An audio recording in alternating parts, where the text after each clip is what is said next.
As in previous years, this year's International Day for the Elimination of Violence Against Women, with the theme Orange the World, End Violence Against Women Now. Now launches 16 days of activism to be concluded on the 10th of December 2021, the day that commemorates the nearly 1 in 3 women have been abused in their lifetime and in times of crisis.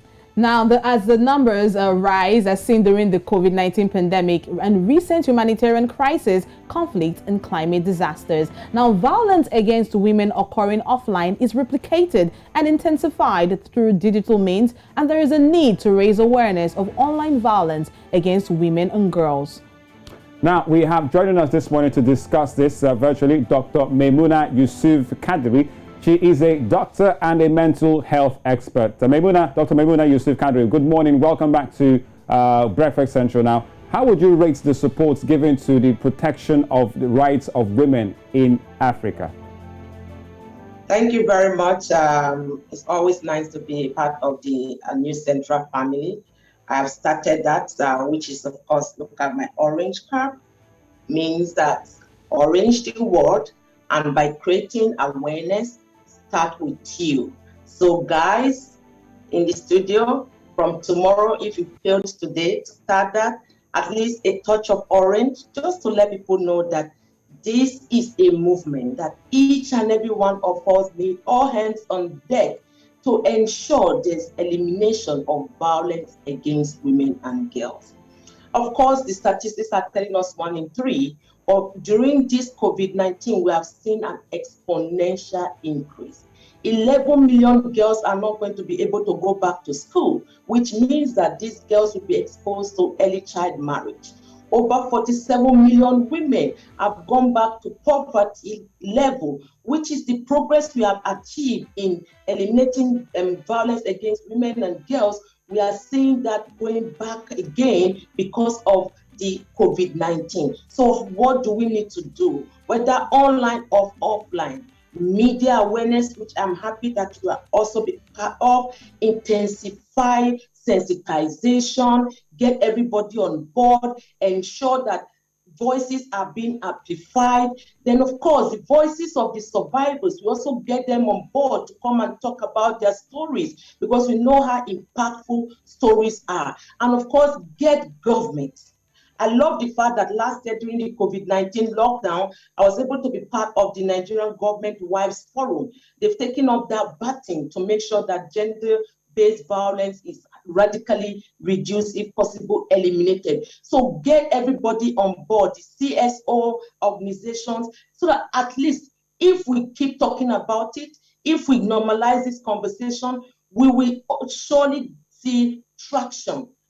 Women are natural nurturers. Right. Now, Dr. Maimuna, I mean, it gladdens our heart to see that you're wearing the color that is representing the team for this year, because the color orange represents a bright future free of violence against girls and women. Now, a new report from UN Women, based on data from 13 countries since the pandemic, shows that 2 in 3 women reported that they, or a woman they even know, experienced some form of violence, and only 1 in 10 of these kind of women said the victims would go to police for help. Why do we have such low turnout when it comes to women reporting these kind of incidences, especially when they happen to either them or somebody they even know? Culture of silence. Very sad. The culture of silence has continued to, perpetuate the society. We have those abnormal cultural religious beliefs that just silence people, not to even say anything, not to go seek for help. Imagine 2 in 3 and only 1 out of 10 only reporting. And in Nigeria, because out of these 13 countries that we did that investigation research was done, Nigeria was part of it. Despite the fact that Kenya had the highest, Nigeria was also part, over 48% women and girls. And the thing is that when you hear about gender-based violence, we're talking about physical, emotional, just even holding back their economic power, just even making them not to have access to contraceptives. So intimate-based violence the thing is that in Nigeria, there's that attitudinal issue when it comes to law enforcement. So imagine intimate partner violence, which is also common among married couples. You go to the police to go and report that your husband raped you. Just even hear that, people are going to like, what is this one talking about? Is she not married? Doesn't the husband own her?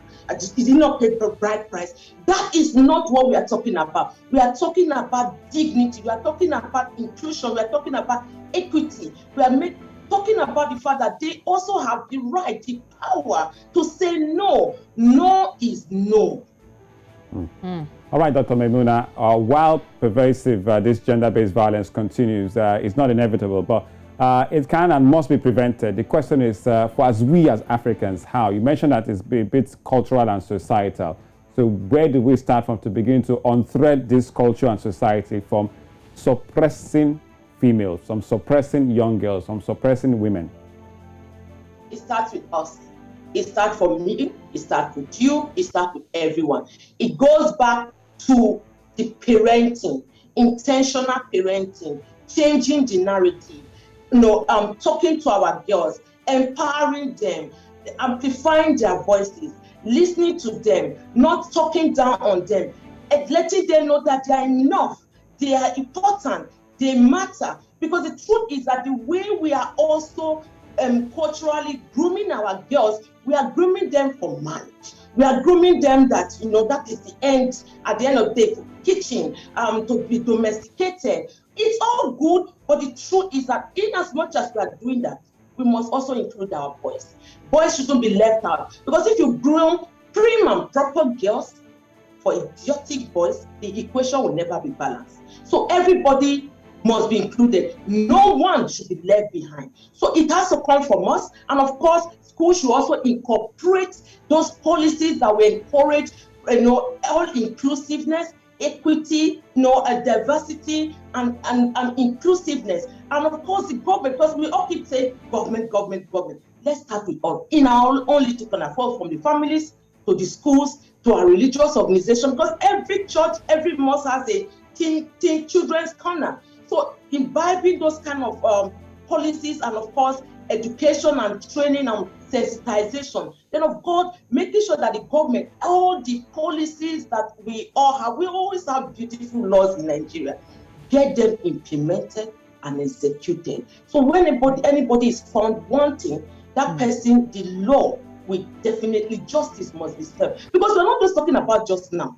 We're talking about people that will be dysfunctional, have anxiety, depression, post-traumatic stress disorder. How do you want to deal with those kind of issues? Thank you so much, Dr. Maimuna Yusuf Kadiri, doctor and mental health advocate, as we commemorate the International Day to end gender-based violence, particularly against women. Thanks once again, Dr. Maimuna, for your time on Breakfast Central. Thank you very much. So have a lovely day. All right. More coming your way right here on Breakfast Central.